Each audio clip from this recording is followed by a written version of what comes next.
ताठ मानेने जगण्याचा अधिकार दिला। बाबासाहेबांच्या अगोदर आमची परिस्थिती काय होती आम्ही आमच्या डोळ्यासमोर आणली पाहिजे। अगोदरची परिस्थिती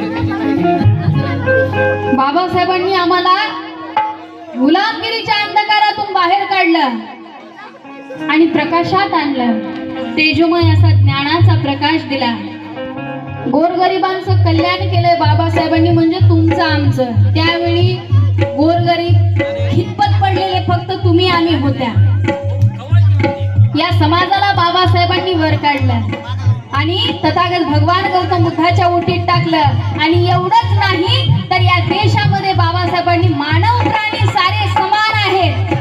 त्यावेळी एखाद्या श्वानाला भाकर टाकली जायची, एखाद्या श्वानाला आश्रय दिला जायचा, एखाद्या श्वानाला पाणी पाजलं जायचं, पण माणसासारख्या माणसाला पाण्याकडे बघण्याची सुद्धा परवानगी नव्हती। होती का? बिलकुल नाही। तर बाबासाहेबांनी आम्हाला नुसतं बुद्धाच्या ओटीतच टाकलं नाही, तर या देशामध्ये अशी समता स्थापन केली। बाबासाहेबांनी या देशात समता स्थापन केली। कशी समता स्थापन केली?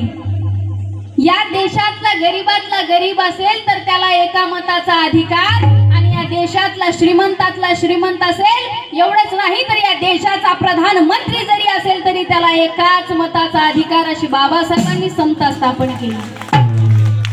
मग आज आमचं मत किती महत्वाचं आहे आम्हाला माहिती असलं पाहिजे। एका ठिकाणी बाबासाहेब म्हणतात की तुमचं मत एवढं महत्वाचं आहे की तुम्हाला नजरवरी करून न बघणारे नेते कार्यकर्ते तुमच्या त्याच एका मतासाठी तुमच्या झोपडीपर्यंत चिखल तुडवत येतात आणि तुमच्यामुळे त्या मताची भीक मागतात। एवढं मोठं पण बाबासाहेबांनी तुम्हाला दिलेलं आहे। पण आम्ही काही पैशांसाठी, काही पाण्यासाठी, काही पिसांसाठी त्या मताला विकून टाकतो। आमच्या मताची किंमत काय म्हणली तर 500 रुपये, 1000 रुपये, आता तर 1500 भेटायले तर बिंदास तिकडेच बोट जाईल। मग किती लाडक्या बहिणी आहेत इथं? लाडक्या बहिणी आहे की सगळ्यात?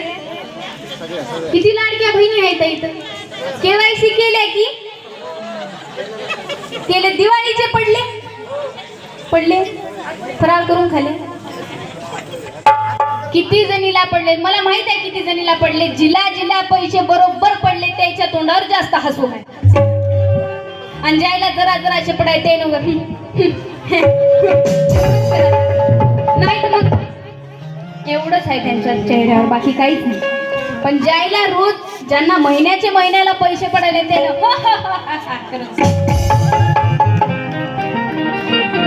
किती पडायले तुम्हाला?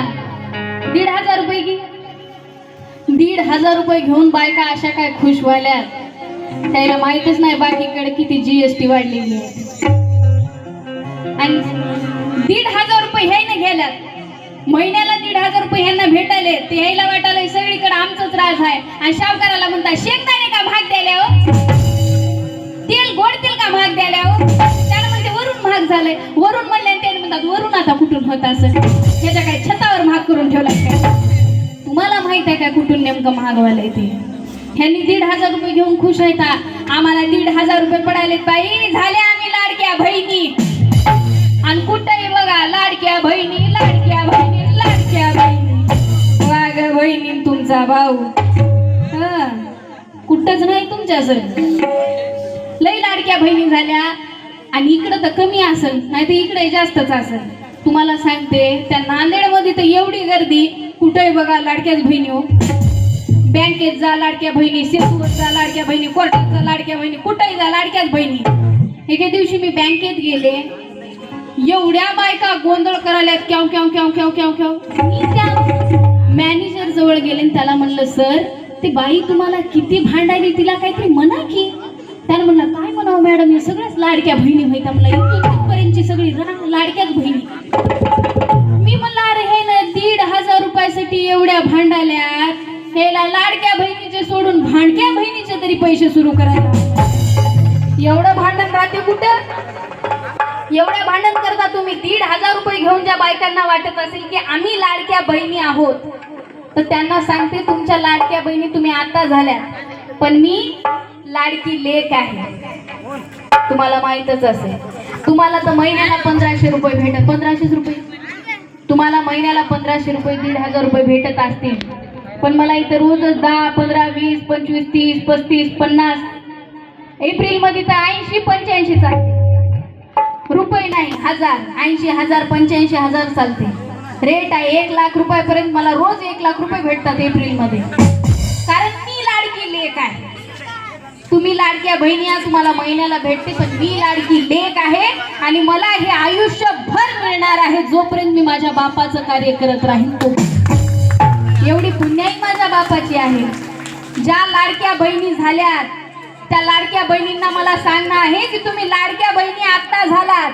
मुख्यमंत्र्याच्या लाडक्या बहिणींनो, तुम्ही लाडक्या बहिणी आता झालात, पण मंत्रिपदाला लात मारलेल्या कायदे मंत्र्याच्या खानदानी लाडक्या लेकी आहात, एवढं लक्षात ठेवायचं. औरत का कोई गहना नहीं होता लाज बढ़कर, औरत का कोई गहना नहीं होता लाज से बढ़कर, इस दुनिया में कोई इमारत नहीं है ताज से बढ़कर. आज भी लाखों लीडर दिखाई देते हैं हमें, लेकिन कोई नजर नहीं आता मेरे भीमराज से बढ़कर, मेरे भीमराज से बढ़कर.